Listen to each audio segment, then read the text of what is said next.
This meeting is being recorded. The Zoom application will notify you that this meeting is being recorded. Please press continue on Zoom application to stay in the meeting. Use the raise your hand feature in Zoom when you would like to speak on an item and to also lower your hand when you're finished speaking. Please unmute when called to speak and mute yourself when you are done speaking. If you're calling in by phone, identify yourself by name before speaking on the item.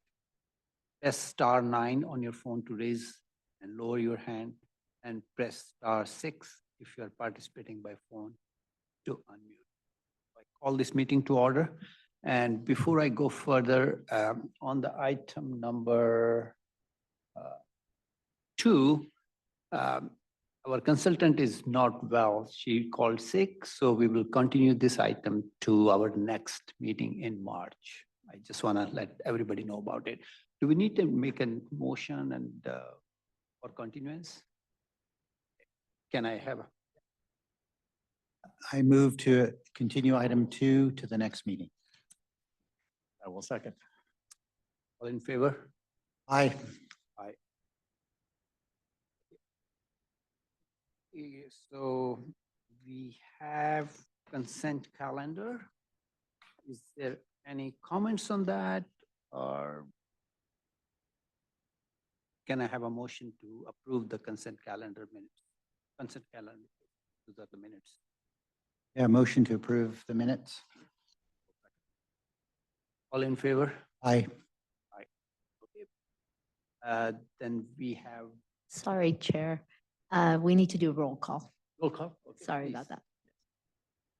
Chair Shahal, Yes. Committee Member Jane, Yes. and Committee Member Park. Yes. Thank you. I have a question. Why do we have to do roll call if everyone's here?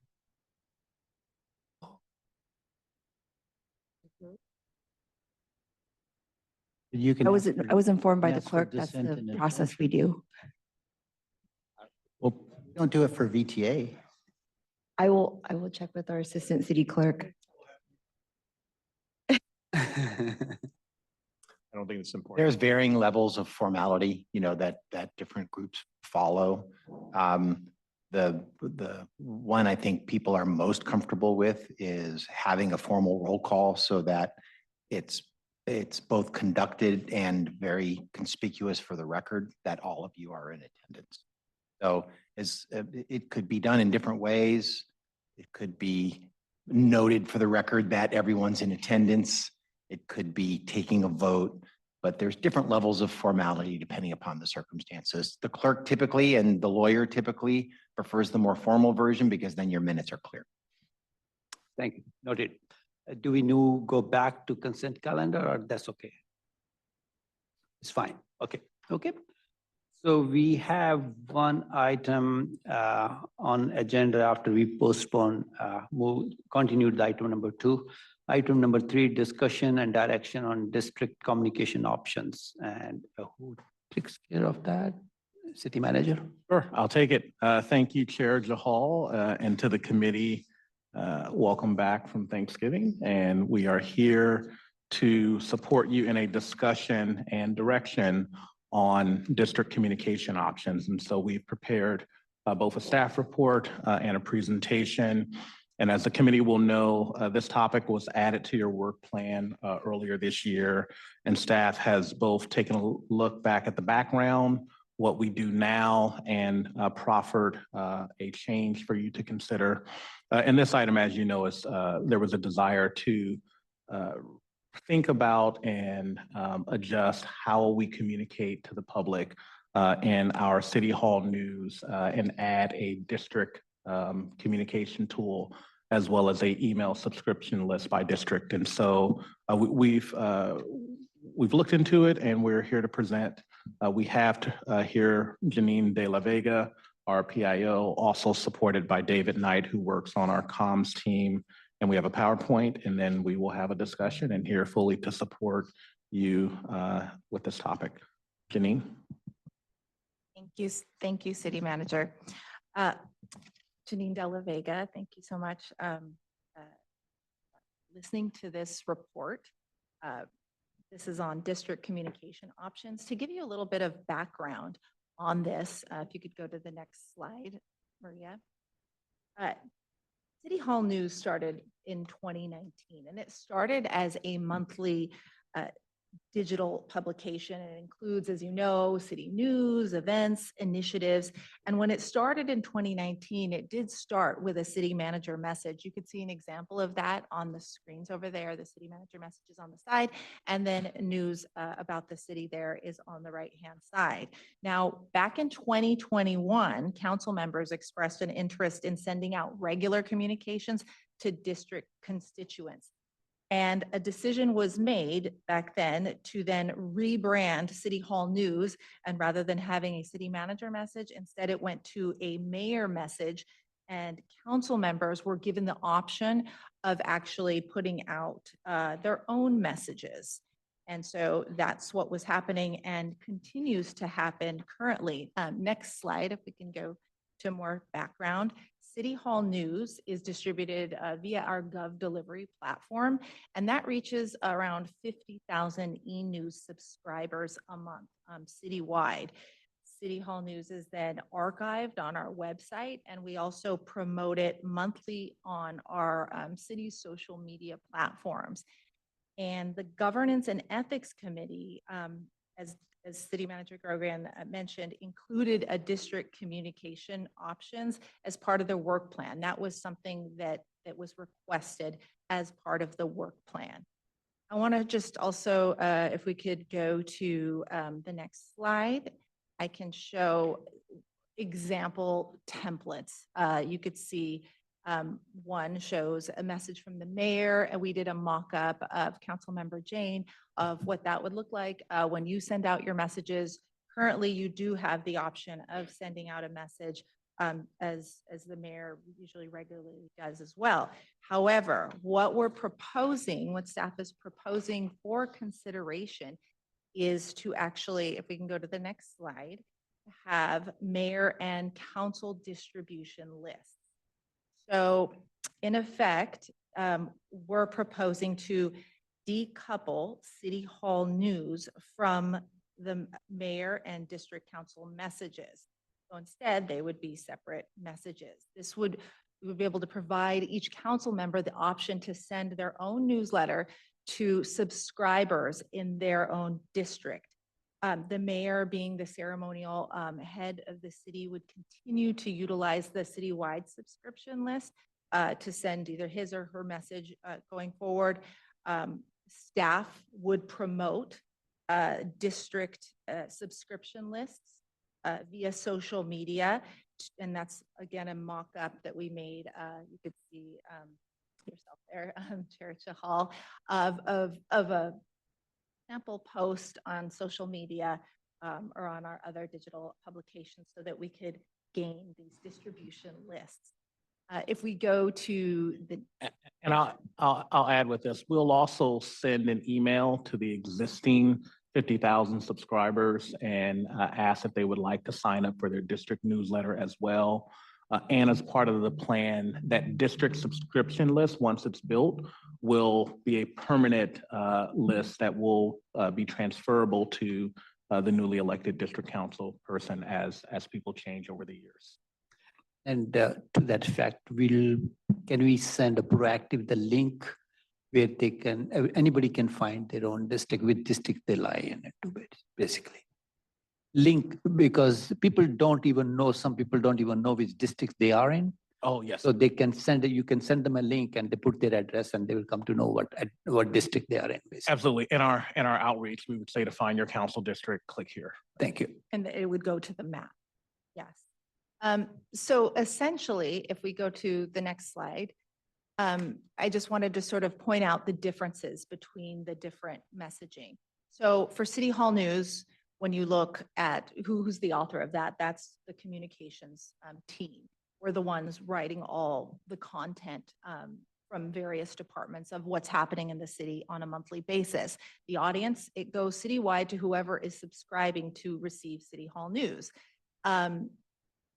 When it goes to what's the change there, well, We instead would be a standalone publication. City Hall News would not be attached to the mayor or any of the council members. It would just strictly be City Hall News. And also, for the new year, it would give us a chance to sort of rebrand City Hall News and sort of reinvigorate that effort to attract more new subscribers. We really want to make sure that people are getting the news of the city and, create some buzz and excitement around that. Now, when you look at mayor's message, people are used to normally seeing that coupled with City Hall News. Instead, what we're proposing, mayor, she would be the author of her own message. Audience, again, is she's ceremonial head of the city. She would continue to have citywide subscribers. And then any change, again, standalone message, people would get that message from the mayor. Now, then what's the change with council member messages? Well, council members, you would be the author. That's the same, stays the same. The audience, district newsletter subscribers, people who are saying, yep, I want to definitely hear what Councilmember Chahal says, or Councilmember Park, or Councilmember Jane. They live in your district. Now, there's nothing to prevent somebody who doesn't live in your district to still opt in to receive news from you. We aren't able to control that, but this would be a standalone message, and you would be able to specifically tailor your message to what you want people in that district to hear. Subscriber lists would allow, again, everybody to have their own specific information to constituents in their district. And again, we would be able to promote that since it's a news thing. So we'd want to make sure that we get the word out there. If you choose to put a monthly message up. If we could go to the next slide. To manage workload for the communication team, we're proposing some guidelines, submitting a message of up to 500 to 700 words, submitting up to 3 to 5 images, because a lot of people, of course, it's way more interesting if you have images and not just a lot of heavy text. The message would be sent to the e-news subscribers on a monthly basis, and content submissions would be due the second week of each month. The reason why we're asking for this is because City Hall News, we're trying to decouple it from messages. So we send that out at the beginning of the month, and then we're asking that this come in the second week of each month. And at this moment, want to make sure that, yes, that you do know that prior to implementing this, our communications team would make sure we promote this to the public. And this, again, would enable the city to have distinct messaging from what's happening in the city, a message from the mayor, and then message from each council member, whoever chooses to do so. It's not a requirement, but we want to give you the option to be able to get your message out and facilitate that to a targeted audience.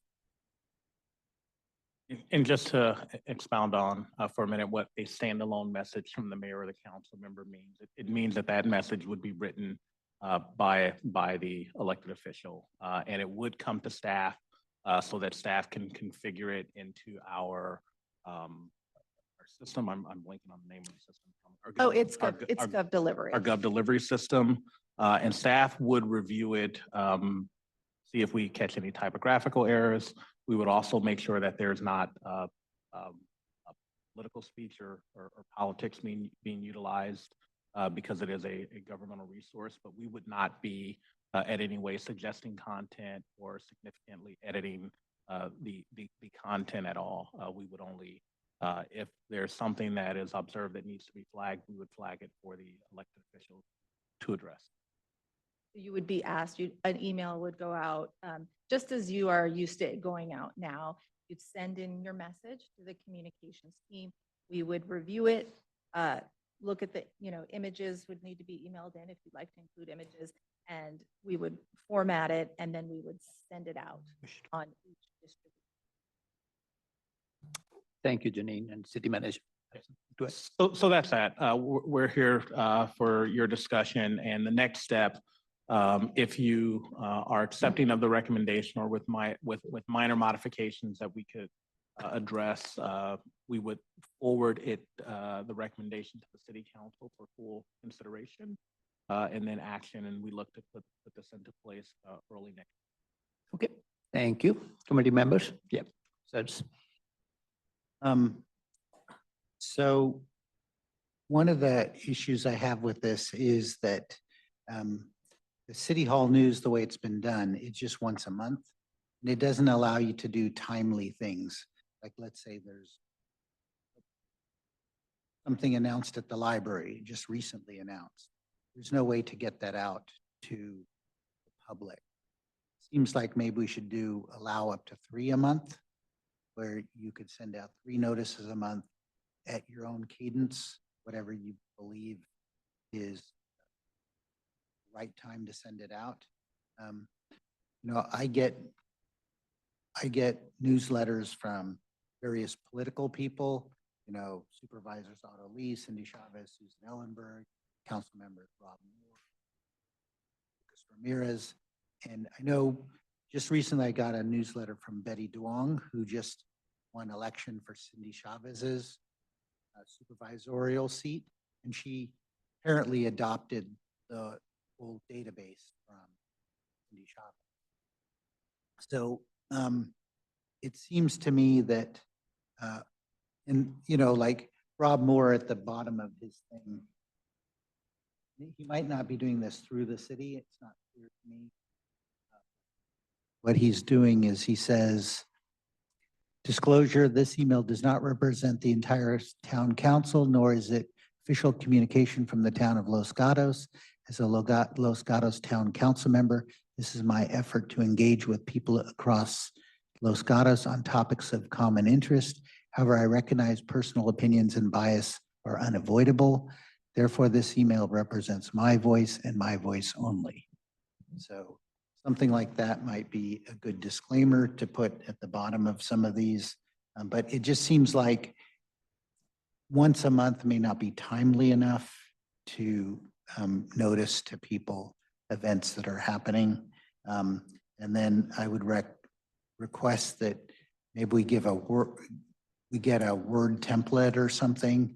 I want to minimize staff time to have to format everything, and because making something look pretty is the hardest part of any communication. So to try to minimize it. And then I just wanted to understand the rules, because we were told to avoid any sort of politicking. You can't use any images of yourself, but I constantly get images from Susan Ellenberg and other people. So I really want to know what the legal rules around this are. That has to be made very clear. Because the Rob Moore communication has pictures of himself. yeah, please. Oh, you had mentioned your concern about wanting to let people know about events, not just once a month. So right now, City Hall News is not the only way we let people know about events. If something's happening at the library, all the library subscribers on GovDelivery, that message goes out immediately. If people want to know about parks and recreation and those events, those messages go out. We have various subscriber lists, letting people know about meetings or whatever particular, if they want to know about Stadium Authority, police department, what have you, those events that are timely, those messages and letting the public know to notify them are going out on our GovDelivery platform. City Hall News sums it up as far as that, but I just wanted to address that concern. Let me piggyback on that. Yep. Committee Member Jane, you mentioned City Hall News for events, but when you spoke, I think you were referencing more the council communications and potentially having more of those. Is that what you were referencing, or was it really City Hall News for events, or were you thinking council members would maybe want to send out a council district message about an event? Yeah, like, let's say there's a organization in this district called the Old Quad Residents Association. If they're going to have a general meeting, I would want to send that out. But sometimes those aren't noticed until like 3 weeks before the meeting. So it might miss the cadence of the once a month. So what I was saying is that there might be events that happen that are short notice, might be 2 weeks notice. And you want to get that message out sort of on demand. I understand. Oh, do you want to go Second. ahead? Couple thoughts there, and I'll ask the city attorney if he has any concern about amplifying non-city events on a district newsletter channel. Maybe, maybe not. We should have that conversation. With regard to, in general, city events, I think it is certainly fine for council members to occasionally mention a event that's happening in their city newsletter. I would say that we might want to be cautious, or I would recommend being cautious about having the district newsletter talk a lot about events, because we don't want people to go to that communication to learn about events, because we send out city events on various different channels through our Parks and Rec list, or our general distribution list. And not every council member will put events or put all the events that are happening during the month in their newsletter. And so I would just caution us when we do the district newsletters to not do it so heavily where people think, oh, that's where I need to go to find out about what events are happening, because they just all won't be there. With regard to the frequency, one of the reasons why we were suggesting only once a month for the district communication was really to manage the workload of the communications team, knowing that they would potentially have 7 newsletters to send out. We actually even talked about potentially not setting a submission timeline, which is right now recommended at the second week of the month. We thought about, how about we have it whenever the council member would like to submit it, and talking about it with staff and managing the workload for the various other communications. We thought that it was best if we do pick a submission timeline. And we thought that that may be viewed as beneficial for council members, so they know and they can plan on when to plan their newsletter and turn it in. If we are to do more than once a month, I think we need to think about workload and the frequency a little bit more. We really wanted to manage the workload because our comms team submits or supports citywide communications and works on a number of publications each month, as well as ad hoc communications for departments. Add to a couple of things that were said from a legal standpoint. First of all, Member Jane, very much appreciate you sharing that disclosure with us. We've not talked a lot about fleshing out, the legal underpinnings to this policy. We kind of wanted to get the business part of it, right first to make sure you were comfortable with it. But I think there absolutely should be a scripted kind of disclosure that we prepare, as part of this when the whole package, comes together. And there also ought to be, a set of rules that give you do's and don'ts.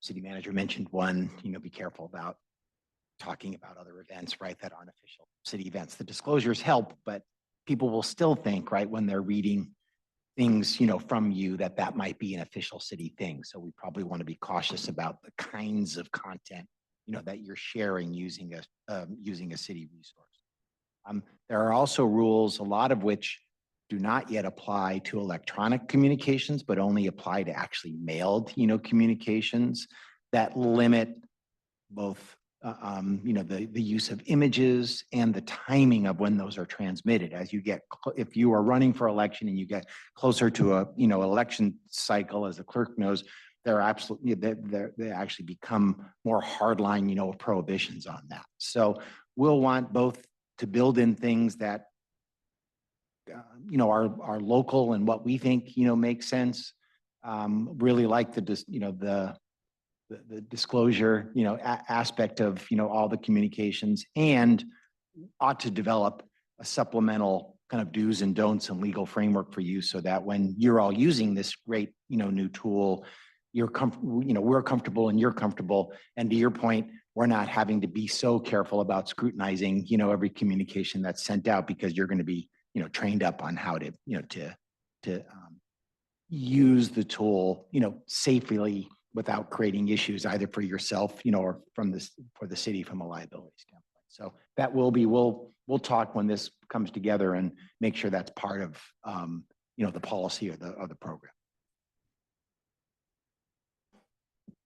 Yeah, he mentioned images, and images can be used. That's one of the indicia, depending upon whether it's a hard mail item or proximity to an election that you do need to be careful about. There's no out and out prohibition on use of your images on this type of communication for electronic communications. And so we'll refine that too and make sure that, again, when you're using it, it's not creating a problem for you or the city. Yeah, the reasoning behind the once a month was honestly just to manage workload, and thinking of having to potentially do this 7 times and then sort of having to manage multiple members wanting to send out possibly multiple times a month. Not only are we doing external communications with City Hall News, we're going to also be taking over, out with the Sunday Six. We have Inside Santa Clara, overseeing the website and going through an entire website audit, update all content, managing social media, as well as helping with internal communications. So being able to balance all of it, and then also is the reason why we are proposing this, just because we're not sure how many submissions we're going to get, and we could be potentially getting all 7. Sure. I'm really confused because you're like, well, you should only put approved city events in here, but you don't want to put too many city events in here because we're already using City Hall News. What would I even put in here then? What would I even put in my own newsletter? Sure. So council members or the mayor can certainly talk about any host of things going on in the community. Highlight.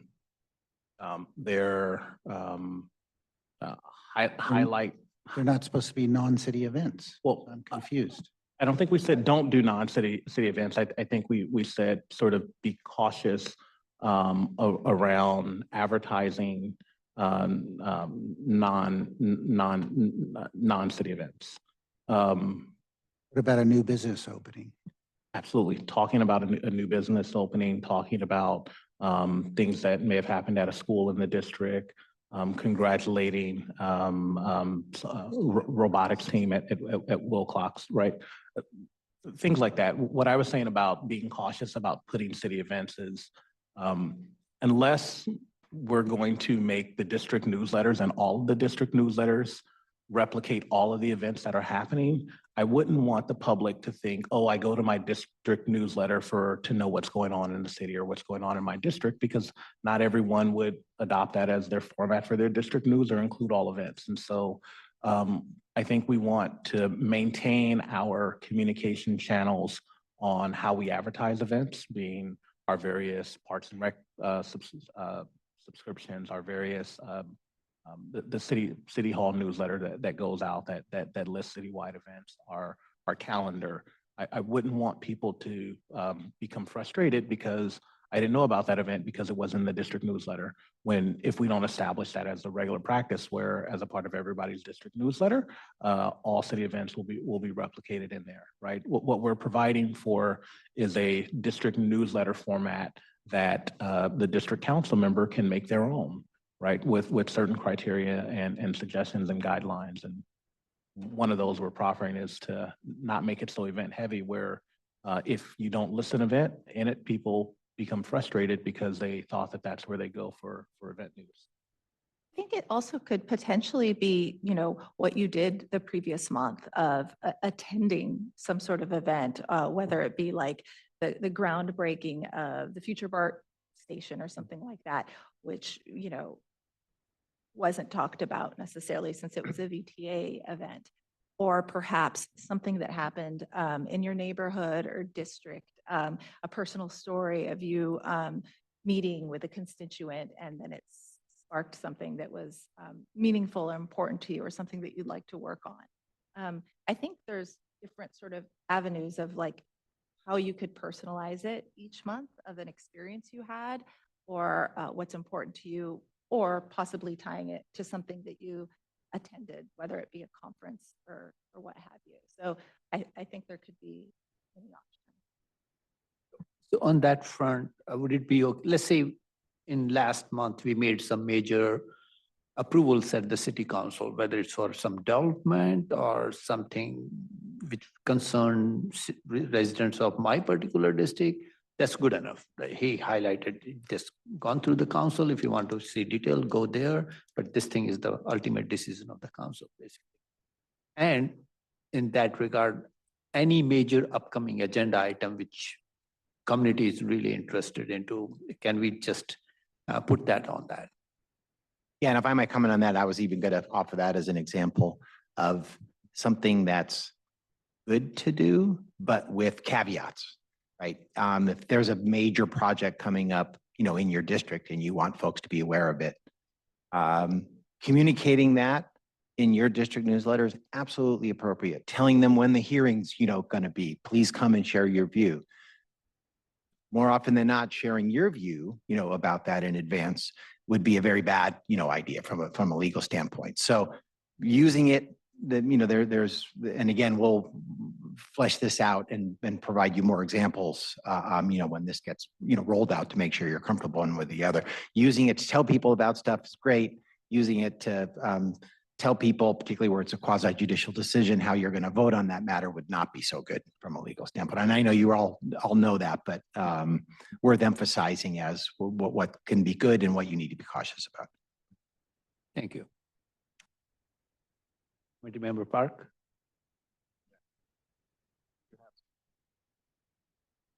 So again, I feel like we're in some ways overcomplicating things, and in some ways maybe oversimplifying things. I do get some of the communications that other council members get, as I am subscribed to other newsletters. And it seems to me that I get a lot of newsletters, and they happen sometimes regularly, sometimes to tell me about something that's going to happen. And in my mind, when I brought this up 3 years ago, that was actually almost 4 years ago. 3 years ago, several months. The idea was for timely events, for example, and I brought it up again because there were a couple of items that affected my district. And I ended up going to individuals and telling them, well, this is what's coming up.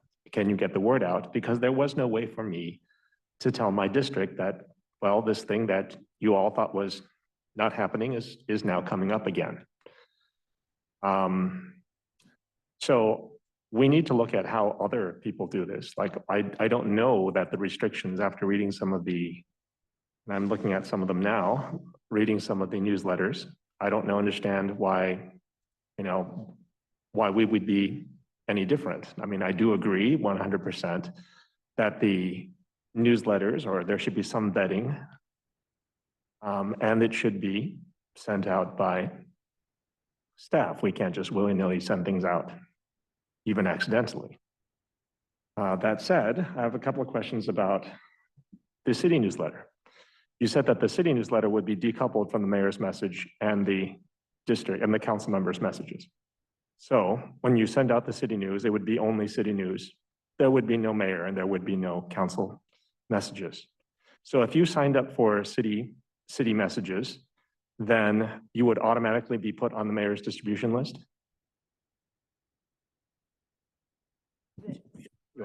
Yeah, so that is the current plan. So right now we have Because one. I see people saying no, and then you're telling me yes. And I understand this is actually a very big decision. This answer is very important. Absolutely. So let me articulate it.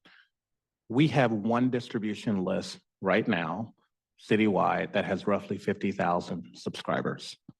And so in order to decouple them, the recommendation was to take that list, utilize that list for City Hall News. Also, because we are recommending that there be a citywide mayoral distribution list, copy that list. And so as of day one, they're the same. Then people going forward, people can sign up for City Hall News or they can sign up for the mayor's news, but it's starting the mayor, because the mayor is citywide, with the citywide subscription. And then we would build organically the district subscription list. And so that's the current plan. We can certainly do it differently, but because we already have a citywide distribution list, the recommendation was to begin the mayor's citywide distribution list with the ones we have. Now, we would, for that same list, that 50,000, we would send them an email saying, we are also creating 6 district newsletters.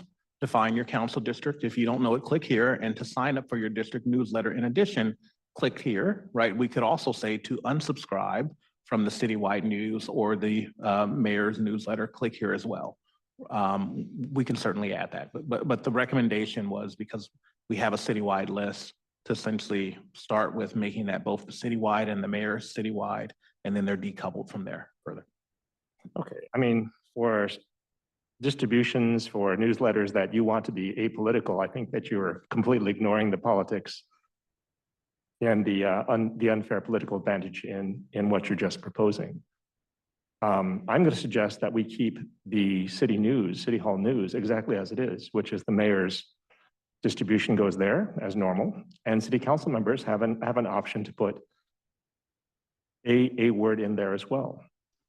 I think that there are, as you said, some events, some items that may be interesting to the entire city, even if they are happening in, I go to National League of Cities. I don't represent District 4 at National League of Cities. I go to Cal Cities. I don't represent District 4 at Cal Cities.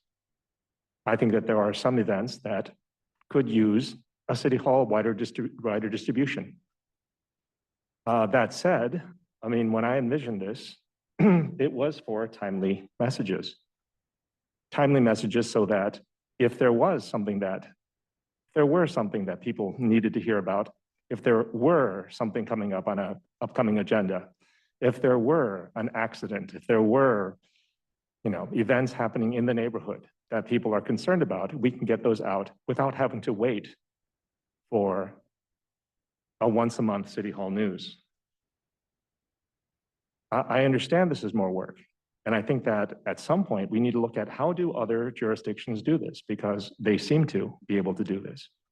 I think that there's limits on when you can send things out, how long they can be. I think that we should have an understanding of this is what we'd like. This is our sweet spot, once a month. 500, 700 words, up to 3 images, but I don't think we should put restrictions on there. I looked at a number of writing samples that were 500 to 700 words long, and I said, well, I can imagine an event taking about that long. That's actually a nice amount. It's about 2 pages.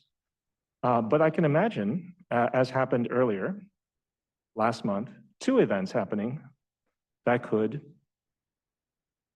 each take about that much. Well, it would at least exceed the 700-word limit. And in that case, well, now I have 2 options. I can send out 2 separate messages, or I can send out 1 long message. And the short answer is it's the same amount of work. You may say there's a little bit more than the same amount of work if you have to send out 2 messages. But like nothing, I don't think that the communications that we send out should be dictated by preference. I think the messages that we send out should be dictated by the importance of the messages that are going out. Like if we send out a message and then something really important happens, now we have to wait until the next time before we can say that. That doesn't make any sense to me. So I'm going to suggest we keep City Hall News the way it is. Give council members the option to put in words as they normally do. Keep the mayor's message with the City Hall News. I mean, it's the same distribution list, so that every council member has the ability up front without having to organically grow their own district sign-up lists to send out information.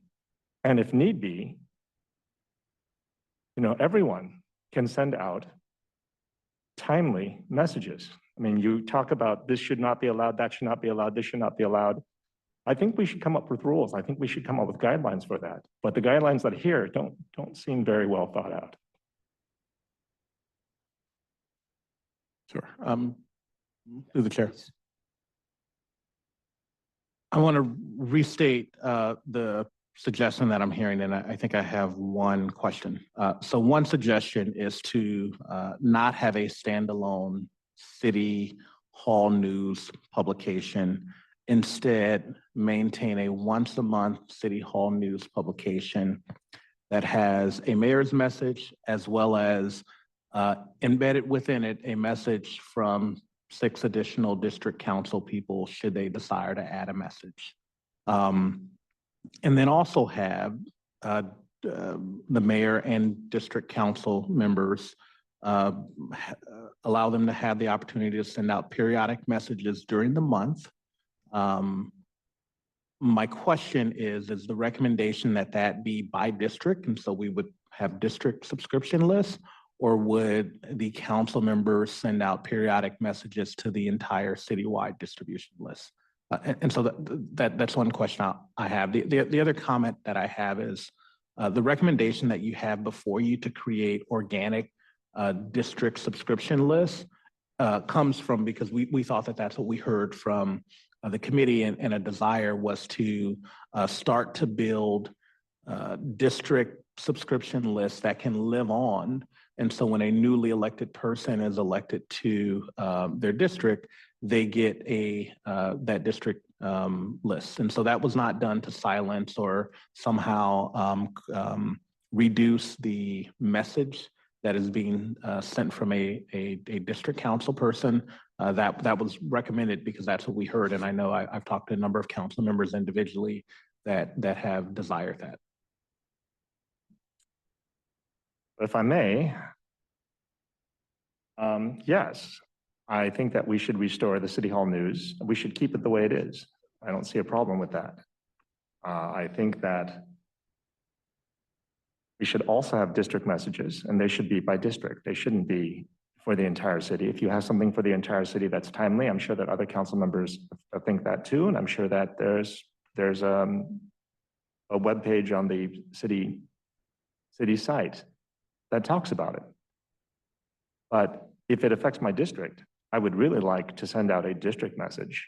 Like the things that happen for the Old Quads Residents Association, for example, don't necessarily affect anyone else, and it would be fitting and proper that the council member for that district, for something that affects the Old Quads Residents Association, would send out something specific to that district.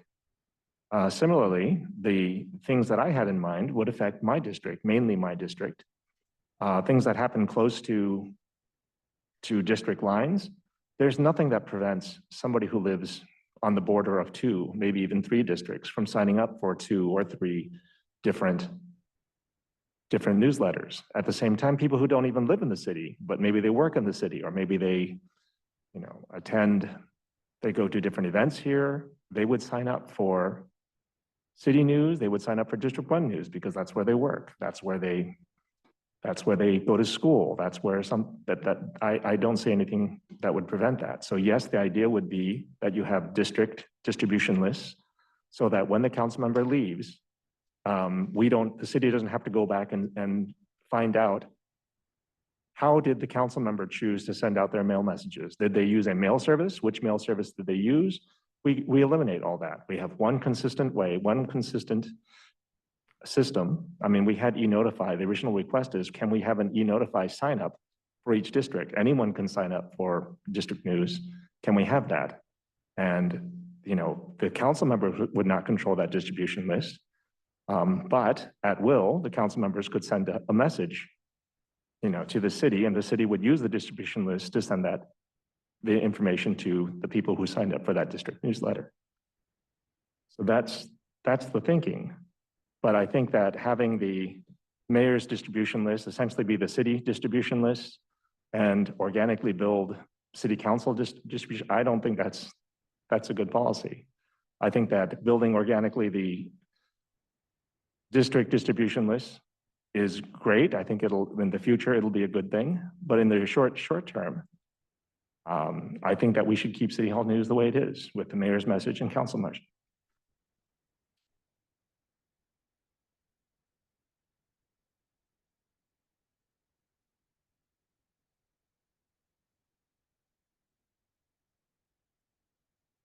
Please. Sure. I'll have, just because there may be people watching that don't understand how we currently send out City Hall news, I'll have David Knight articulate how we currently send out City Hall news. And then I think we'll have some discussions after that. So the current format is that we assemble City Hall news from all the city departments contributing to basically the news of the month. And council members and the mayor can opt to have a message included. So we create up to 7 versions of the same City Hall news, but the only difference between the 7 is that, you know, you could have the mayor, District 1, District 2, and so forth. So essentially it's the same City Hall news with a different message. And then when we send it out to the 50,000 subscribers, we link to any versions that we have. If there's 3, if there's 7, all of those will be in the email. So if people want to read City Hall news with Councilmember Park's message, then they'll click on his district. And that's basically how it works. Sure. So just to elaborate on that. So Councilmember Park or Committee Member Park, what I think you're recommending is not what we do now. You're recommending something different, right? So not keep City Hall news the same. You're recommending that we have one publication that has the general City Hall news as well as the message from the mayor and the other district council people. How we do it now, there are actually potentially 7 different publications just with the different council person's message on top. And so that's one distinction. I think there are other things that we can talk about with regard to pros and cons of both of those approaches. And certainly, technically, staff can do that, right? And so I would look to the committee for dialogue and discussion, but staff is happy to provide thoughts on the 2 versions, but sure. Okay, thank you. So, Councilman Park, the reason this was brought forward to the committee was because the district council members wanted their own newsletter, right? And I can understand your issue that at this stage, organically growing district email list or distribution list will be very slow process. I do agree. From that perspective, I agree with Councilman Park's idea. Either we decide whatever way the staff presented, but distribution of the district as well as the mayor can go to everyone with the option, hey, please enroll if you want specific district 5 newsletter, please enroll into this district newsletter. And this can continue for 5-6 months so that that particular district grows their own database specific to that. And after that, we can decouple one standard message into each districts basically. But for the time being, it can be distributed to all 50,000 list. And I think that's why Councilman Park is coming to that at this stage, the district distribution list will be very small. And is that right, Councilman Park, that you want to have a bigger distribution list for all the districts so that they all start at the same platform and they can grow with them from there? So the short answer is yes, meaning I understand that we do want district mailing lists, and organically growing those lists will be slower. But I had always thought that the City Hall news, when council members submitted something to City Hall news, that the entire city was getting the same city hall news with the mayor's message and all of the council members' messages. Like, I did not realize that was not happening. I mean, that's shame on me. But at the same time, I think that I don't understand why we need to do it that way. I think that we should have something that a city hall news should be the city hall news. And if you want to filter that by district, I think that's a lot of extra work that I didn't realize that we were doing. So if I may clarify, we are not stopping the city hall news. It will still go from the city as is, Yeah, but we are but not decoupling filtered by district. by I think district. that city hall news should be city hall news. If I want to tell somebody in my district, oh, look at Councilmember Chahal's message, then I should be able to do that without people going to my site, clicking on my newsletter and not seeing Councilmember Chahal's message. City hall news should be city hall news.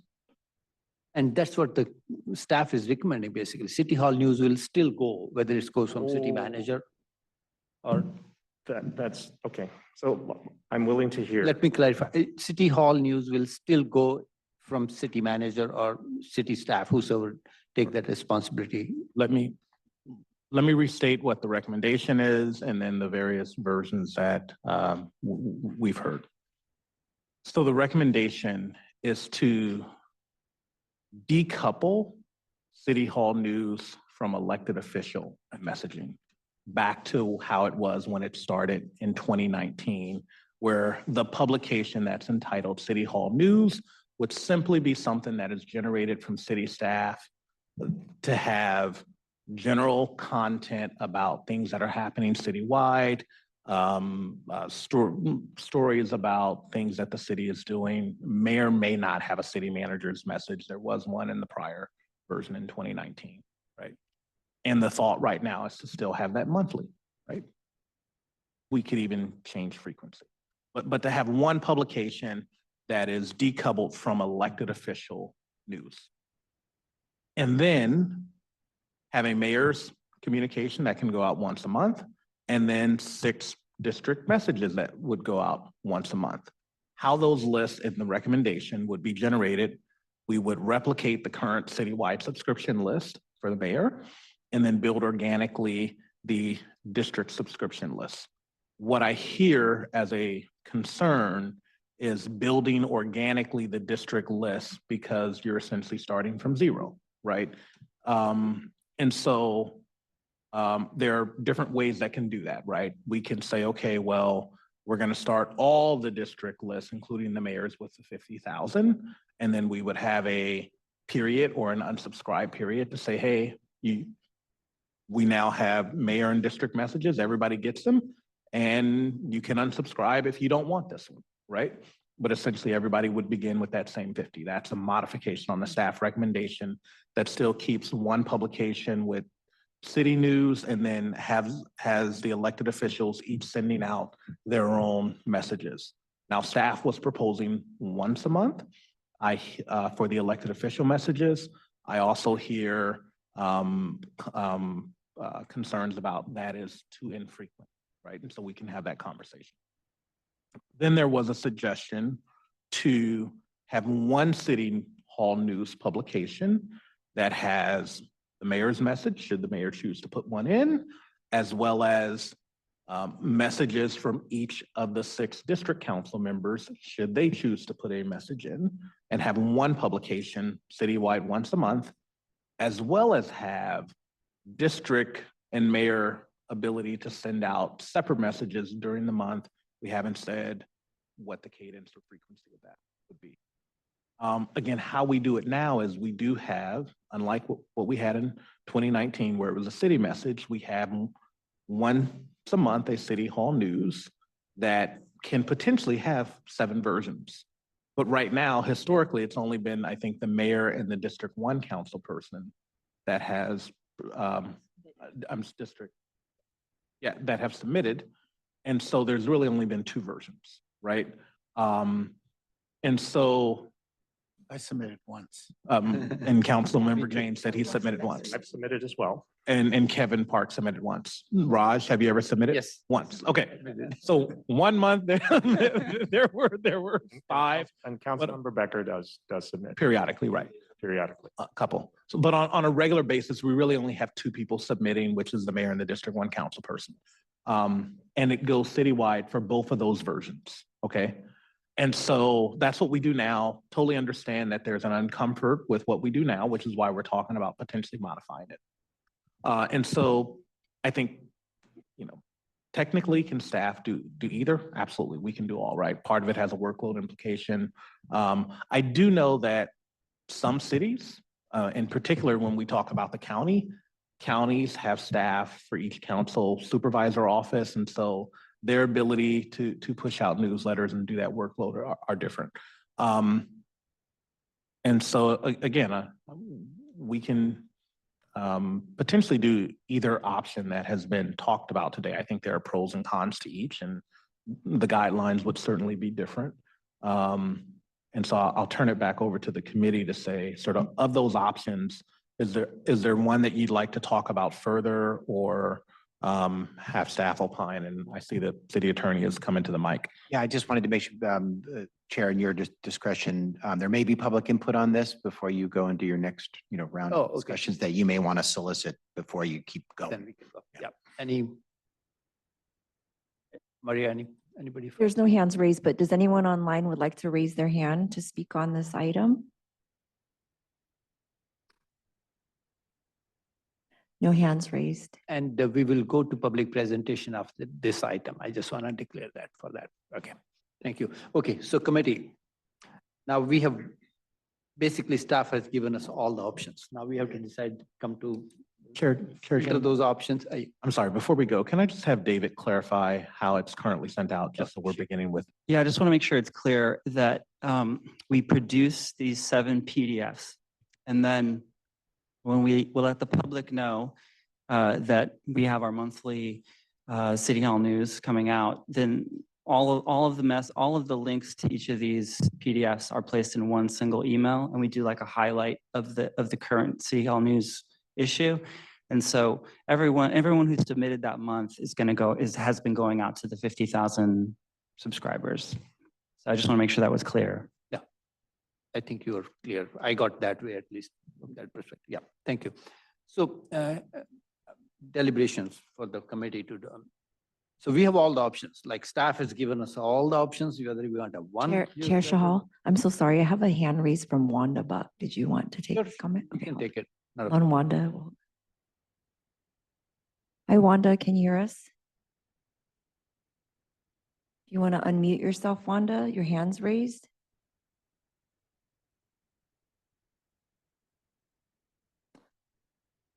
Okay, Let us know when she's ready. We can, okay. she can interrupt us. Not a problem. I'm sorry. Can you Oh. hear me? Yes, we can hear you now. Thank We you. can My hear you. internet is so unstable. I apologize. We might get cut off, but I just wanted to give you feedback. It's a little confusing, and partly it's my internet going in and out. But I have to tell you that so many people, unlike me, really don't want to hear about everything because there's so much, and it's repetition over and over from so many different sources. And I like it when there's like one place, but between the library and the senior newsletter, and I do like the city ones because I think I'm going to hear about everything. So I appreciate the sharing that you all are trying to do, but just from citizens' point of view, people get overloaded and then they just don't pay attention to anything. And I don't know if that helps you with what you're doing or not. Thanks for trying. That's it. Thank you. Appreciate that. Okay. So I'm gonna say, I agree with that. Like, I had no idea that we were creating 7 different PDFs. Even if we link them into the same mailing, like, it doesn't make any sense. Like, I could think of, we have to click on 7 different links if we want to see what every council member has to say. Like, I kind of blows my mind that that's what we've been doing. I kind of feel that there should be one link, there should be one newsletter. That should be it. You click on that newsletter, you read what you want to read. If it's not pertinent to you, if you want to ignore it, you ignore it. But to create the overhead of creating 7 different versions doesn't make any sense to me. And if we believe that the mayor in fact speaks for the city, I don't think that the mayor needs a separate distribution list that we have to grow organically at all. The city list is the mayor's list. Anything that the mayor sends out goes out to the city. Like, I don't understand. You'd have to explain to me why we'd want a separate, list for that. But my recommendation, and if I could make a motion, I would make this motion that we make City Hall News a de facto document. There's only one version of City Hall News, which includes city events, mayor's message, and all the council members' messages. Just as we do it now without the overhead of separating the council members' messages to separate PDFs. There would simply be one PDF with all of that there. In addition to that, I think that we should grow organically district distribution lists that can be used to send out timely or specific information, ad hoc messages for a purpose. And we can put rules around that. We can put, frequency, but I don't think that we should limit the frequency. I think we should monitor the frequency. We should monitor the length. We should monitor the images. We should monitor the time it takes and come up with something. But to set these bars in advance, I can think of several times where I may have wanted to send out more than one message because of items that had come up. Last month was a good example of this. Actually, the month before that was a good example of this. That's my motion. Member Jain? I pretty much agree with that. I think that I don't really actually care whether there's 7 different PDFs or one PDF with everything. There's pros and cons to each. Some people don't like, if they see too long a message, they just say, I'll read this later, and they never get to it. So, but that's not my main concern. My main concern is to be able to send out timely messages. And they should be district specific. Say there's a grand opening of a new restaurant that was just announced 2 weeks ago. Or if there's an event that was like a meeting of the Old Quad Residents Association, I should be able to send that out. Because the reason why I've submitted only one City Hall News is just because there's deadlines there. And if I miss the deadline, then I got to wait another month. And what I wanted to say might not be timely anymore. So that's why I kind of like the ability to send it out at my own cadence. And like we can put length limitations on it so that there's not a burden on the staff. We can put a limitation of 3 a month. I mean, that practically gets to every week. I can't imagine anything coming up that's more urgent than that. So my comments, but basically what Councilmember Park had suggested. So I personally differ a little bit on that subject, because once you're making a list so long, like you have 7 different messages in one newsletter, and I don't know, you're talking about 500 to 700 words plus some pictures, your newsletter will be huge, basically. It will be huge. So from that perspective, I was thinking of the way staff recommended that let the staff send out current newsletter as is from the staff, and keeping in view what's happening in a particular district, I would like to expand the district newsletter from 500, 700 words to a little bit more than that and create a template so that we have any events coming up, any, what has happened, like say, what has happened in district in last month? What is going to happen in next one month, basically, important things to take care of in next 1 month. And so expand it a little bit, but, and initially, because the districts won't have the database, so this can go to all the residents. I know it will be a very duplication, but it will not be a duplication of way. Each newsletter will be a different than other newsletters, basically. So the people can pick and choose after, and we can run this thing for say 6 months to a year. And after that, we give ability to our resident, hey, if you want to subscribe to city newsletter, mayor newsletter, or a particular district newsletter, please choose by so and so date. And then they can choose whichever they want to. But I think district newsletter does have a sense in a way because it's more concise and focused to districts. People, I know our district's not as big as districts of San Jose. They're smaller than that, but we are bigger than Menlo Park districts or some of the smaller districts. So we still have a lot of communication to be done. And the messaging from different districts can be at different issues related, basically. Like District 5, university and NERC related issues can be more highlighted, what's going on. District 1, stadium related issues are much more complicated than District 2 or District 4, basically. And District 4 has some of their own targeted focuses. So I would like to keep these districts as separate, but give them a room to grow after 6 months to a year for the timing. And one compiled fully, just like the city newsletter can go from on behalf of a staff. I prefer that way, basically.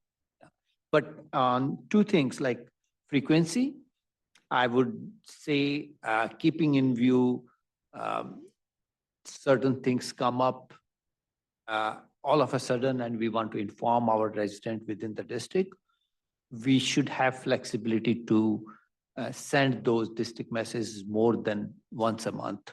Or maybe I don't want to send for within a month. I want to send every 2 months initially. So it should be left to the district council members, how they want to have what frequency, but staff can give us a time, hey, you can only send, let's say, 12 or 15, or we can see in next 6 months how important it is for a district council member to send those frequent messages, whether you are sticking to 2 a month or how it is, then we can review it. But frequency, I heard that that's important, timeliness, sending the message.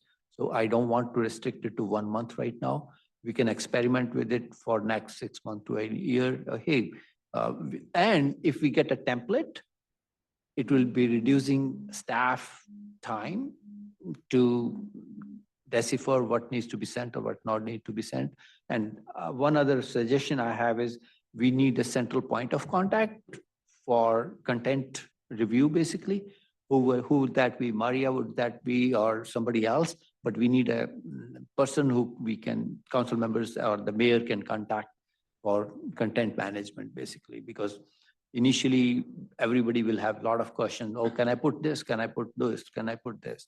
So that is my suggestion, basically. If we want to really want to make a district newsletter going forward, initially it will be a little bit tedious, but going forward within 6 months to a year, it can be a really good solution for district information deciphering, basically. We all three have to decide. Staff is ready to do it either way. So I made the motion. Let me reiterate my motion with some of the clarifications that I've heard, which is City Hall News should be one version with city news, mayor's message, and all council messages. I don't see any reason to separate those. The mayor distribution list is the city list. If the mayor has something to say I don't think that the problem with being the mayor, being the spokesperson for the city is you cannot take off that hat and stop being the spokesperson for the city. I don't see a reason for a separate mayor distribution list. council district list will grow organically and be separate. If a council member wants to advertise that, first of all, the city will advertise that on social media as intended. And if a council member wants to additionally do that, they can do that in the council messages in the city newsletter. There should be no limits on length, images, or frequencies of the messages, understanding that the more often, the longer, the more it's going to take longer to approve. But we should monitor the time that's being spent, how often these are going out, the time that's being spent, the time that's necessary to support the messages that council members need to send out. Templates should be made. Guidelines should be set. But again, limits are to be determined. We should put a monitoring policy in place. And that's my motion. Can I understand one thing? Are you saying we have to decouple from the city newsletter, or this will be coupled along with district city newsletter? So if a council member wants to send something out to the city, then they'll send out a city hall message. And that's what I if suggested. and if there's something timely that pertains to only the district, then that's when they would send out a district message. And Like I've only sent out one message because there was one time, and again, there were several times, but as Councilmember Jane pointed out, that if you miss the deadline, or if the event happens after the deadline, then there's no way to get a timely message out. But there was only one time that I sent out a message because it had something in it that pertained to my district in particular. And I thought all the other events were being put in the newsletter so that when people looked at it, they would see, oh, there's something happening in District 5, there's something happening in District 4, because that's the City Hall newsletter. And to be told that that's not happening, that wasn't happening, kind of just blows my mind. so from that perspective, let's say you want to send a message, right? So, but we have to give some time to the staff also. Like, what is the time we want to set that, hey, we give staff 1 week working days? How much time we have to, if we want to increase this frequency, we need to give some ample time to the staff also. What would be your time on that? And so I see well, my issue is it depends on the importance and the timeliness of the message that's being sent out. Like you can tell me it's 1 week, but I need this sent out, before Friday. I need this to be sent out by Thursday. Yeah, but how many times, as I mentioned earlier, like we need to decide how many times we can do that. Like, do we give council members, okay, you can send 15 messages a year, or to start with, like we don't want people to send this message every week or every 2 weeks, every 3 days. We need to set some guidelines. I'm okay with it. That's why reason I said I'm ready to increase the frequency, but we need to set some starting guidelines, and later on we can change those, keeping in view how it goes. I don't agree with that. I mean, it's like saying to my daughter that you only have an allocation of 12 Band-Aids per year. And I think that the real result is it takes as many as it takes. And rather than set those limits up in advance, I think that we should monitor. That's what my motion stated, and that's what I'm going to stay with. Okay, so but that does not give everybody a fair chance of managing this thing. That's my concern. Like, But we don't know that. That's a hypothetical. Right now, doesn't sound like there are many messages going out at all. In fact, to this day in history, I think we've sent out 0 district messages. So to set a guideline on how much we need, I think that we should monitor this for a while. But 6 months, is that enough? I don't know. I think at some point, staff will come back and tell us that here's a pain point. Some council members, like across the 6, 7 council members, we had 30 requests last month. I think that's the kind of number that I would like to know before we set limits or limitations in advance. the manager had something to say.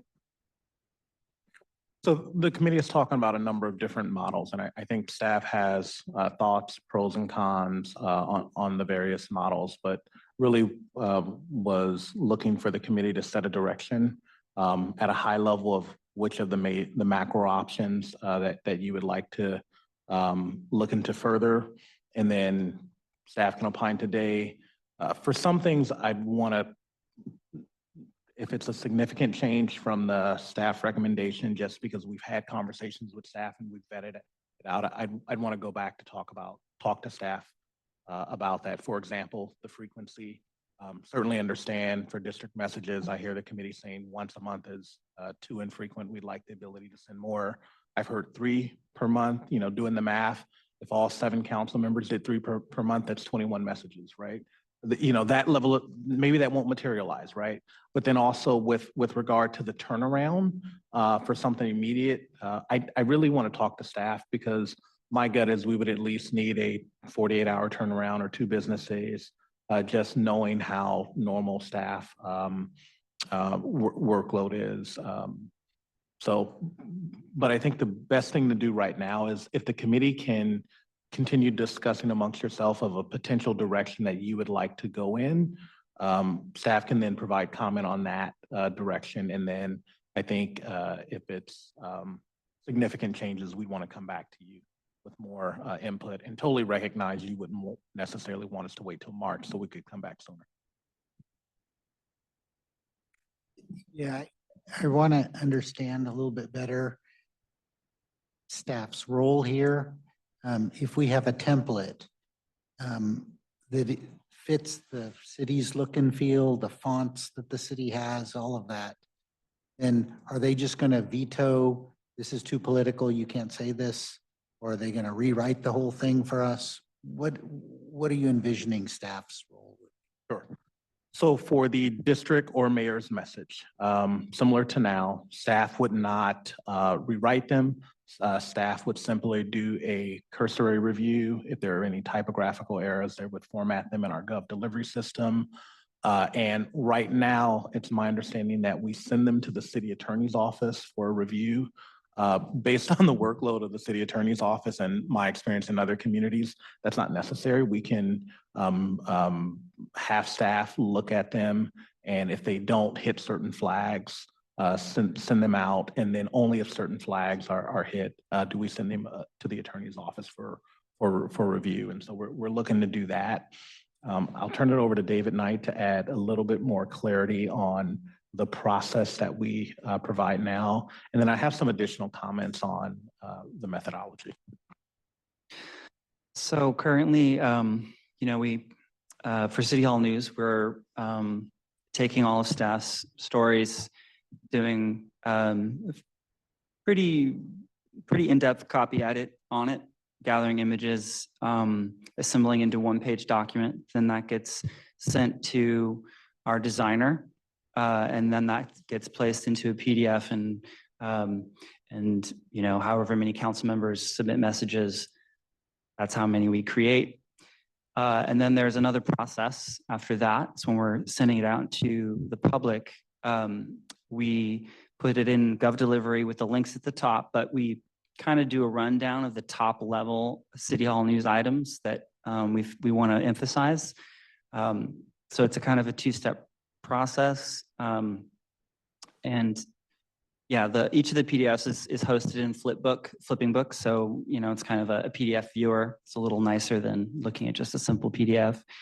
And then once we have the Gov Delivery email created, which involves, you know, another level of design for a different staff person, then we do the push, the social media push, the city news push, archiving everyone's City Hall News message on their council member pages. And then everything goes out to social media and gets sent via Gov Delivery. So the current process as it stands, it's a job for sure. I don't know how to quantify that, but it takes some time going through the design phase, then getting to our comms coordinator who's putting together all of the assets into one place, sending out the Gov Delivery, and then sending out on social media.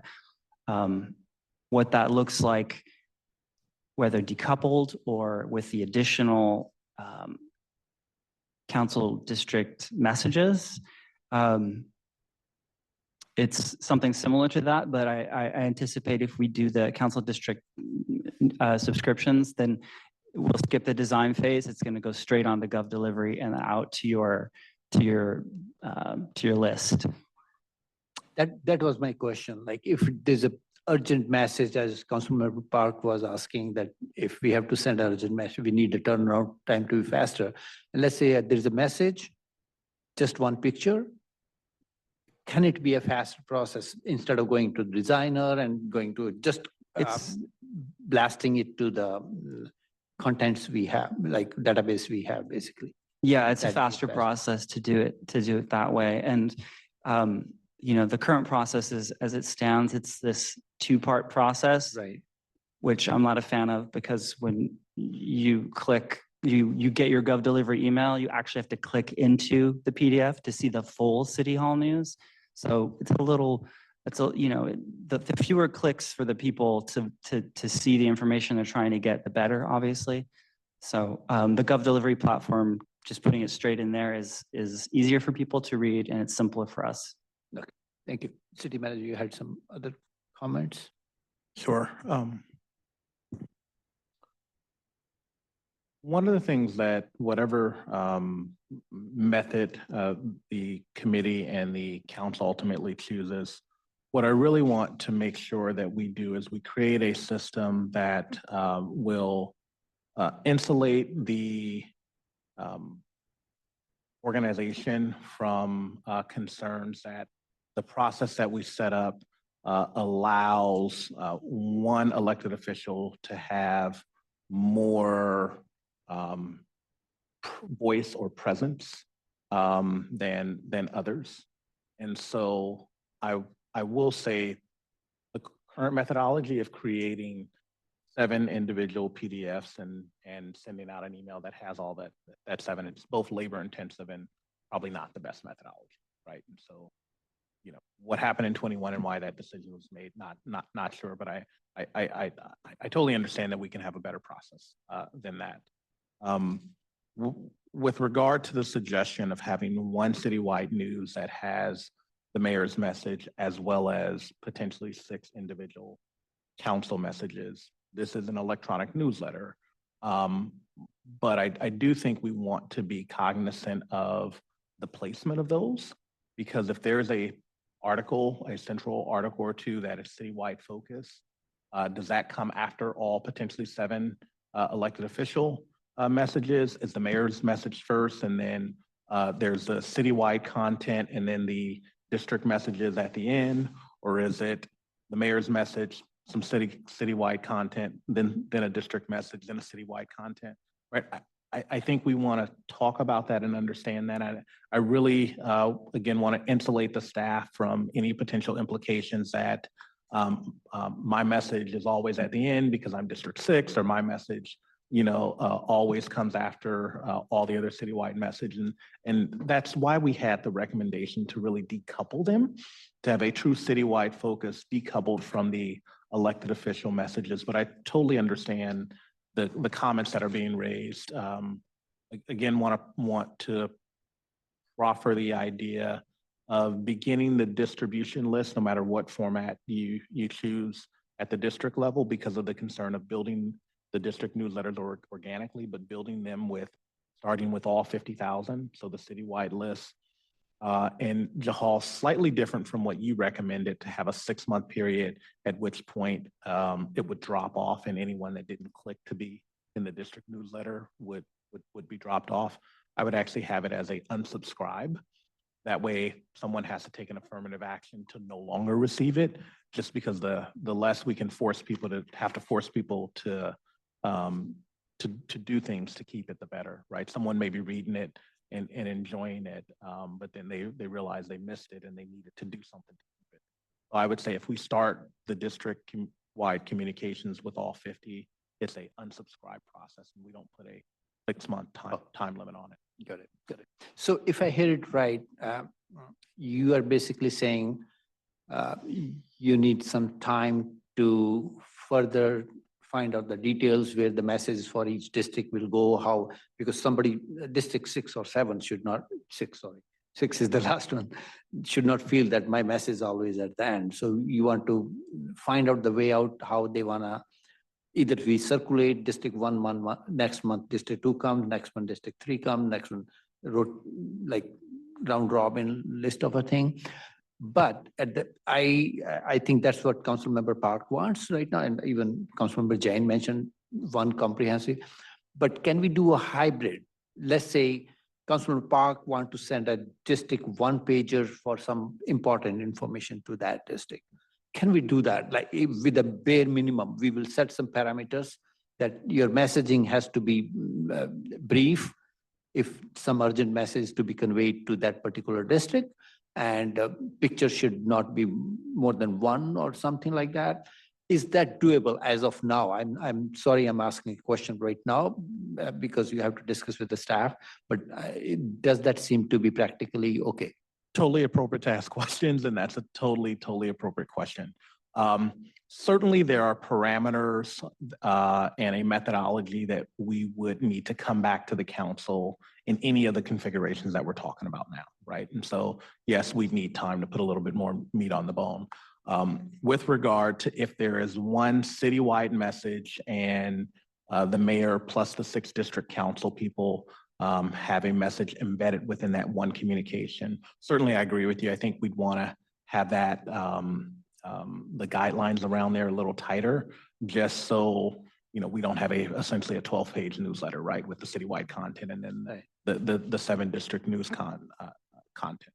I do think though that we are at a point where there is a basic direction that we can hear from the committee today on if you're favoring decoupling citywide news as a standalone communication and then having elected official communication separately, or having citywide news be one communication with the mayor as well as the district council members. And we can talk about that. I think I have some thoughts that I'd like to proffer about that. But I also want to turn it over to our PIO, Janine De La Vega, who's been waiting to say something. I would like to piggyback on when City Manager Grogan was talking about having City Hall News, right, with the mayor's message, but also including all 7 or all the rest of the 6 council members' messages, where we'd have this long document. I was hired for the city for being in communications. I've done it for over 20 years, and I will say, length matters. Respectfully, length matters. That's why news stories are a certain amount of time. With social media and digital publications, people's attention spans are getting smaller and smaller and smaller. They want to see images. They want bite-sized news. They want bullet points. And so with me coming to the city and with my vision, I don't necessarily respectfully agree with having a huge, long newsletter because, as Councilmember Grogan was saying, I'm sorry, City Manager Grogan was saying, people, we don't want people to lose interest. We want them to be excited about hearing what is happening in the city. What's the most important things that we want you to know about? And we want constituents to pay attention to what each council member is saying if they choose to put out a message once a month. So I would just ask that you sort of consider that when you're thinking about what you want to come forward with, as far as keeping that in the back of your head of how we want to tell our story with the city. And we put a lot of thought into our publications, City Hall News and the length of it.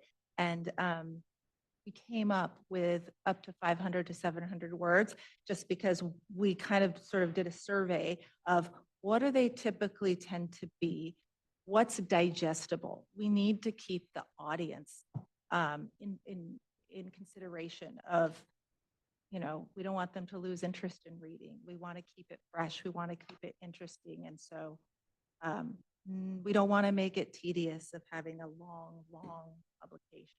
So we could just keep that in consideration. Thank you. Councilor Park. Yeah, so hearing all this, I mean, I've made a motion. My motion includes all of this. If the, I will. Clarity. I will do that, but I want to add another thing, which is I've heard that the methodology is to unsubscribe. And if that's going to be the case, then I feel that we can replicate the citywide list 6 more times and start the district list with the citywide list, and people can unsubscribe if that's the process you want to use. Like, I have no problem with that for the district council list. That said, I hear everyone talking about at this, on one side, we're saying that we don't want these newsletters to be very long. On the other side, we said only 2 people have submitted in the history of sending out newsletters in this format, which isn't true, but that was a statement that was made. And I think that to have these fears in advance, I understand where we're having these fears, and that's why my motion includes this. And I'll read my motion again, because if you worry about things being too long, to omit the information is worse than having more information. And if you want to make it shorter for people, put links within the document themselves. So if people only care about one district, they can click on that district and they'll go to exactly to that place. I mean, these are digital documents. You can put links in the documents themselves. But my motion was City Hall News should be one version with city news, mayor, and all council members messages in one place. And if we want to put order, put the city news first. That's the important thing that people are looking for with city news. Put the mayor's message next. She speaks for the city. If anything that needs to be said, the mayor should be saying it. And then after that, I apologize for the unfairness of numbers, but we should make it easy for people to find the information, which is we shouldn't put them randomly. We should put them in order so that people looking for different districts can find their district very easily. The mayor distribution list is the city list. I see no reason for in fact, after thinking about this, I thought, why do we make 7 versions? We only need 6 versions. Right. Like, I don't know any person in the city that does not accounted for in a district, and there should only be 6 districts. So there should only be 6 versions. But that aside, mayor's distribution list is the city list. Council districts will grow organically and be separate. And if we want to add it, if we want to do it the city manager's way, they should be replicas of the citywide list, and people should unsubscribe. I don't quite think that that's a great way to do it, but I'm saying if that's the methodology that's available, we can definitely use that. I hear from one side that we want to make things as fair as possible so that one elected official does not have an advantage over another elected official. And then all the discussions ignore or forget the fact that the mayor is also an elected official that has 1 vote on council like every other council member. Again, there should not be any initial limits on length, on number of images, or on frequency, but they should be monitored so that limits can be determined. Right now, I hear everything about the worst case scenarios. This is not predicated on worst case scenarios. Again, even your own data, the data that the city is telling us shows that these newsletters won't necessarily be longer than they already are. Like, to say that, to use the worst possible case as the reason we should not keep the newsletters the way they are, with the one addition that we put all the council member messages on there, doesn't make any sense to me. It makes 0 sense to me. Templates to be made, guidelines to be set, and again, limits to be determined based on monitoring of the messages. I mean, I also see it's kind of sloppy, but it says messages up to 500, 700 words. It should be up to 700 words. There should be no bottom limit, and there should be a 500 or 7. Just say 700. But I don't even want to see that limit. I'd like that limit to be monitored. I'd like to see how many messages council members actually send out. I'd like to know what the frequency is. I'd like to know what the work is. But it sounds like changing the City Hall News would at least simplify that part of the process. Right, and again, I'm not willing to wait on this for it to come back again, for us to have to consider this again in governance and ethics. I'd like this to be forward to council soon so we can implement this. Maybe by the beginning of the new year. So what about, we were talking about increasing the frequency for district. I don't think there should be any frequency limits. I said there are no limits on length, images, or frequency. No. Those should be monitored. So we are not decoupling, in this scenario, your motion says we are not decoupling the district message from the. Oh, city newsletter. we are decoupling, meaning there are two separate lists. There is a city hall news, which should be one version with mayor and monthly city council messages, just as is currently. And for timely messages, there will be or for ad hoc messages, there will be a district distribution list that is separate. Was that not clear? Okay. Yep. I think what Kevin is saying is that the City Hall News, which has messages from each council member, goes to all the residents. So that way residents will hear from each council member. But the individual district newsletters only go to that district. So people in other districts would not ever hear from that council member. And council member message also goes into the city main newsletter. That's what Kevin is saying, is just the one time, the once a month that we do the City Hall News, a council member can submit a citywide message. On that city newsletter. Yeah, that's what Along he's with the saying. mayor and other people. But on top of that, we want that city council members should be able to send their messages as many times as they want To their district only. To their own district only. to their own district only. But right now, we don't have a district database, so it will be going to all the city unless somebody Well, it would be, unsubscribe, you start with 50,000, people opt out. up, down. Eventually, it'll get down to 7,000 or something.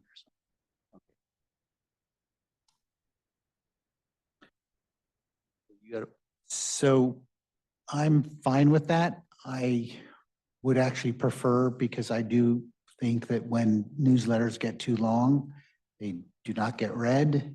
I would prefer that the mayor and council messages only be links in the City Hall News. oh, just like way we are doing right now, sort of. It, yes, there would be 7 documents that would only be the council member's message. And in the City Hall News, at the very bottom, would be just 7 links. And then you could just go read what the mayor has to say. And City Hall News will be one link, and then the individual links for the. I think what Committee Member Jane is articulating is that you would receive an email with news stories, City Hall News. And then after those general news stories, there would be a section that says, read messages from your elected officials.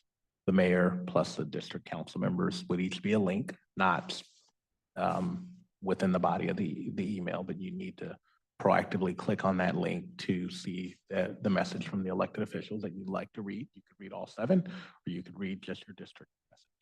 Okay, so individual for them, separate link for those, and that will be dedicated to District 5. That link, that's it.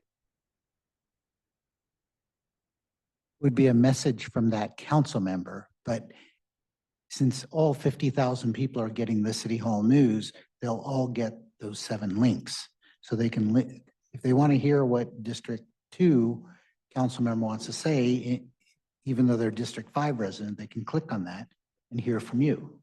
And if you want to send your own message, let's say the city newsletter goes on 7th of December, right? And on 11th of December, you decide, hey, I want to send a message. That will go separately. Only to my district. But right now you don't have a district. That's the question is you, right What now I'm you saying don't is have. Eventually, it'll. Eventually, right. But right now it will go to all 50,000 unless people opt out of it, right? Okay. Is that, So in concept, I don't have a problem with the links, but I do have a problem with the links. I think that's a lot more work for staff. First, that's the first thing. The second thing is, like if we're talking about fairness, then I think that the mayor's message, which should be seen by everyone, should be on there. And if the mayor's message is on there, then I think that we should put all the other messages on there. We care about length. We're talking about length again and again and again. And so far, you have not made the argument that our newsletters are too long. Like that argument has not been made. The people have stated how many council members have submitted, and I don't know that number would change all that much after we adopt this new process. I do know that the number of district-specific emails or the district-specific mailings would go out much more. But for the city hall newsletter itself, I don't know that would change substantially. And by creating links, separate links for each of the council member messages plus the mayor's message, I think that's just needless work that does not have to be done. So you're thinking that one big message is good enough? I think so, because that's what currently we have with the two people that submit regularly. And that's probably going to be the average length of the newsletter. I don't know that average length would go unchanged much with this change. Councilman Chen, you agree to that? Not supporting that. So what's the consensus then? Make a substitute motion, but I'm not seconding that motion. You make a, So is the problem because you want the separate links? You want the links to be separate? My problem is that I heard from our PIO that people don't like long messages.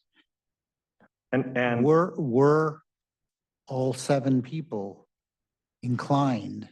It's not this council. We know this council, particularly this council member, is very lazy. So, but a future council member might have people that really want to send out messages, in which case you would get 7 of them and it would be too long. so, again, this is why we monitor things. Maybe we put in restrictions. There are already restrictions for city messages or council member city messages, right? Those weren't deemed too long. I think that committee member Jane is focusing too much on, I mean, if all it takes is linking the separate messages, then I will do that. But I'm going to say that is a much bigger process for staff to do. That's probably doesn't change, we've gone from making the process easier to making the process the same, which I have no problem with if that's what it takes. If the change that's required is that on the City Hall news, we have the City Hall messages and the mayor's messages and the council members' messages are links, I have no problem with that. That's what I want. Okay, then I will say that. The mayor's message and the council members' messages will be links at the Nice. bottom. I second that. and I think David had some comments to make. Oh, Well, I guess I would need clarification, because if would the mayor still have the mayor-specific communication outside of City Hall news, you're still proposing that, right? But I guess what would that communication be? So what I understand the committee to be discussing is that there would be once a month, City Hall news publication that would have general news at the forefront, and then 7 links near the bottom for the individual elected official messages. Caveat, should all 7 want to put a message in, sometimes there may only be 2 or 3 or 4. Separately, decoupled from City Hall news, council members, including the mayor, would be able to send out a elected official message, district message for district council members, citywide message for the mayor. And we are not putting any limits on the amount of times someone can send out a message or the length of that message or the number of pictures. Now staff has some concerns with that, so we should talk about that, but I that's what I understand the recommendation to be. And I think it was subject to review. So subject to maybe 6 months down the road, we see if it's too much of a burden on staff, then we will put limits in. Right. what I would recommend is that as a city manager, I would come to the committee or council if in fact the workload becomes too much or there are some concerns, right? Maybe it's only after 3 months. The other thing that we discussed for the individual elected official messages, whether we grow them all organically or whether we only grow the district messages organically, or whether all 7 start with the 50,000 subscribers and people are allowed to unsubscribe if they don't want that district message or if they don't want the mayor's message. I think that's a decision point. We've talked about various options. I think I agree to your suggestion that people can unsubscribe. Let's say people in my district want to unsubscribe from my district. They should have ability to do that. That way, at least we are giving a fair chance to all the 50,000 database. You want it, you can, I was on the others, when I was talking, I was on the other side, but it makes sense that they can unsubscribe. That's fine with me. Yeah, sure. And with regard to the length of the content and the images, I said I had some concerns, and those are if in fact we have multiple council members doing multiple messages every month, right? Or if there's a hot button item, and now we have every council member wanting to do a message about that item, either sort of pro or con, right? We could have, for example, have had a settlement agreement with someone and messages, I thought this settlement was great. I thought this settlement wasn't great, right? And the workload that would take, and then potentially the length of those messages. Now, I know I'm projecting and that may not materialize, and I understand the committee saying, let's give it a try. We can certainly do that. Should it become an option, I would certainly, as a city manager, come back to governance and or the council if time dictated and say, hey, this is becoming too much of a workload on staff. I would also say that I'm going to look to staff, as we configure messages, words are sort of easier to configure than images because it's more designing the message. And so at least the length of the message gives me less concern from a configuration of the district newsletter standpoint. But what does give me a concern with the length of the message is the review, right?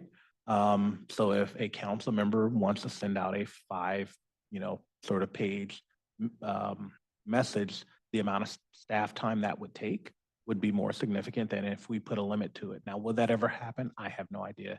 If it only happens once, is it an insurmountable thing? No, right?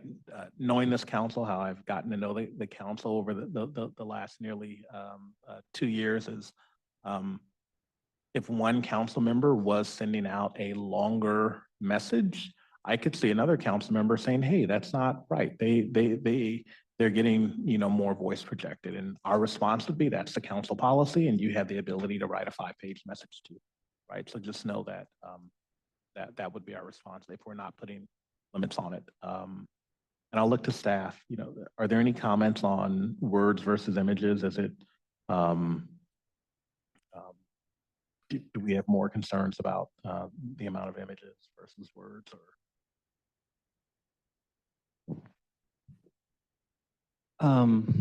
No, I think what you said was accurate. The longer the message, the more, the longer the review for us.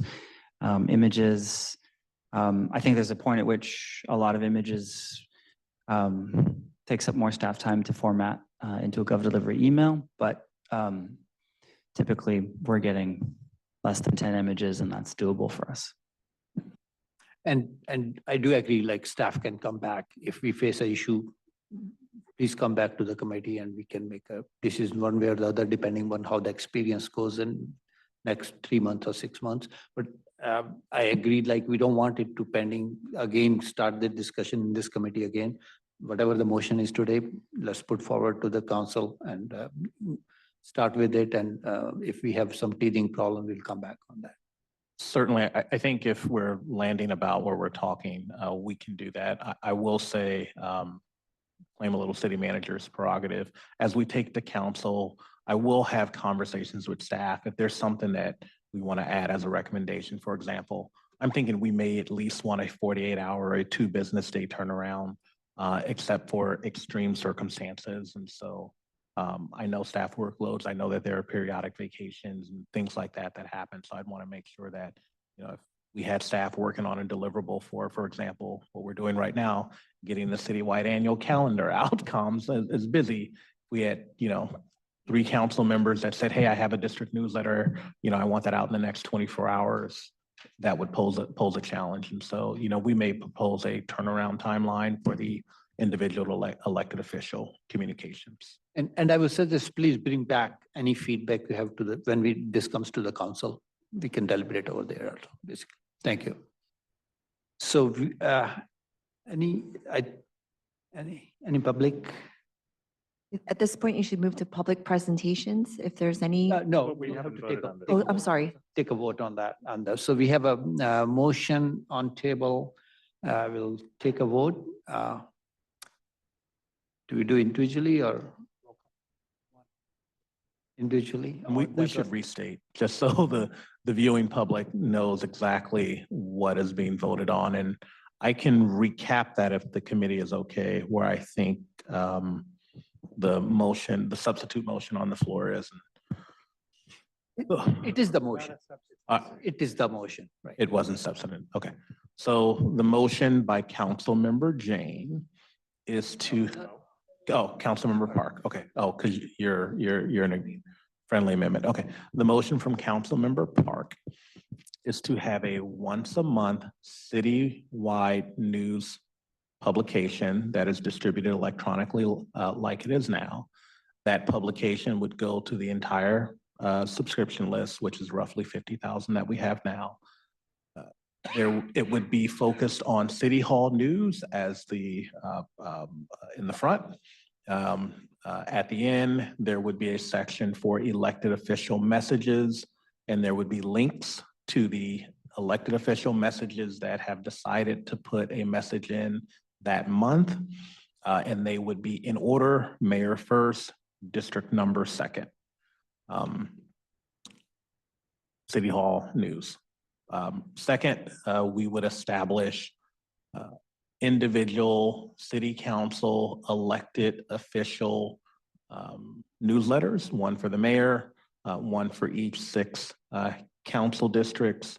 We will start those communications with the current list of roughly 50,000. The first time a council member sends a message, we will have some intro and disclaimer. You are now subscribed to this list because you are subscribed to City Manager Citywide News. This is a District 1 newsletter from Councilmember X. And in order to no longer receive that, they would need to unsubscribe. There would be no content limit. There would be no length of content limit, nor a length of images, nor a limit on the amount of times a council member or an elected official, the mayor or a council member, could do a council member message. However, should the workload be such where it is unsustainable or creating workload issues, the city manager would return to this committee or the city council with a recommendation to modify the policy. We would also have a disclaimer that is in, this wasn't said, but I'm putting this in, a disclaimer that is embedded in the elected official newsletters, as well as the links to that would be in the citywide newsletter, to clarify that the content is from that elected official member only. And stop.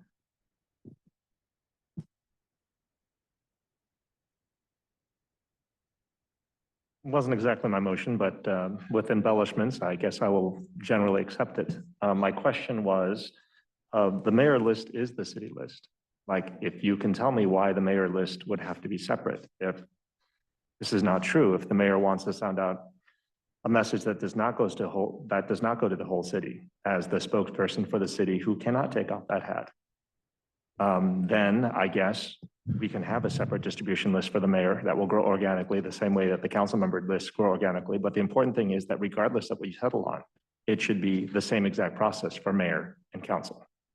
So I think what Councilmember Park is saying is, just like other district council members have an unsubscription option, the unsubscription option should be added to the mayor's message also.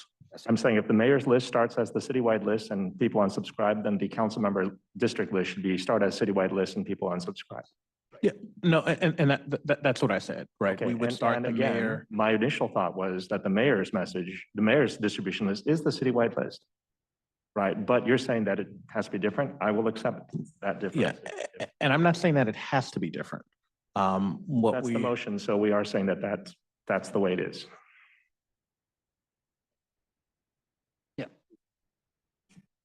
I think the citywide list is general news.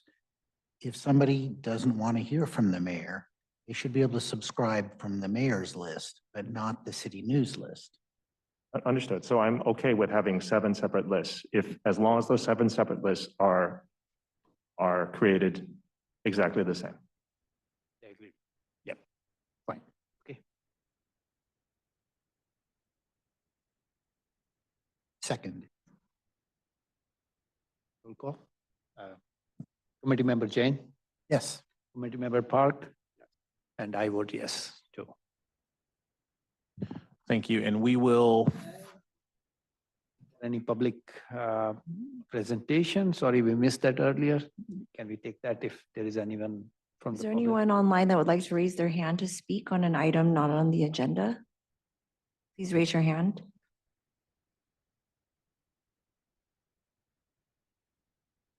You do not see any hands raised. Thank you. Yep, staff report. yeah, so we will forward this to the city council. There is only one regular business meeting after today, which is the 3rd, and so this would go to the council in January. At this moment, I don't know if it's going to be the first meeting or the second meeting. We do have 2 newly elected council members, and so I want to make sure we onboard them appropriately. And so my gut right now is that this would come in the second meeting in January, but TBD. Okay, that's fine. Any other staff report on the committee, right? Any committee members? Yeah. Councilor Park? So when we talked about district communications, we talked only about the newsletter. We did have discussions about, for example, video meetings and Zoom meetings. I don't know if that would, when is that coming to the governance committee? Sure. So it wasn't a part of the staff report, but I am aware that I think at least Councilmember Park has requested on one occasion in the past for elected officials to have a Zoom citywide Zoom link, or could be a Teams link, or some virtual meeting link. Not sure when that was made. I've heard about it. I have talked to staff about it. I think we're still talking about that internally, and it might be something that we could bring to another governance committee meeting. It might even be something that we could simply make available. Let me have some additional conversations, but I think the question was, is there the ability for elected officials to have a city-provided virtual meeting link that they could have to host, for example, a virtual town hall? You know, of course, there would need to be criteria around that. I'm not sure if there's a cost implication. I know we do have some citywide accounts, but those are typically assigned to individuals, and so we'd need to manage it. I understand the request. It wasn't a part of this item. And, you know, I think the understanding is that staff would not monitor it. It would simply just be a tool that if a council member either wanted to have a town hall or meeting with a constituent that doesn't want to meet in person, they can say, hey, here's, you know, either my personal Zoom link or the city council Zoom link, join at this time. I think if the request is for meetings that the city would advertise, right? That's different. I don't think the request was for that. It was for simply just periodic use. Well, so with regard to Teams, I think it should be the same way. It should be the same method as is used to interact with city meetings, meaning we currently use Zoom, I believe, and phone calls. I think that it should be the same. There shouldn't be a reason why A resident who interacts with the city should have to use a different technology to interact with council members on the city. That's the first comment. This is not direction at this point, but it's something to think about. And again, I wanted a method that was owned by the city.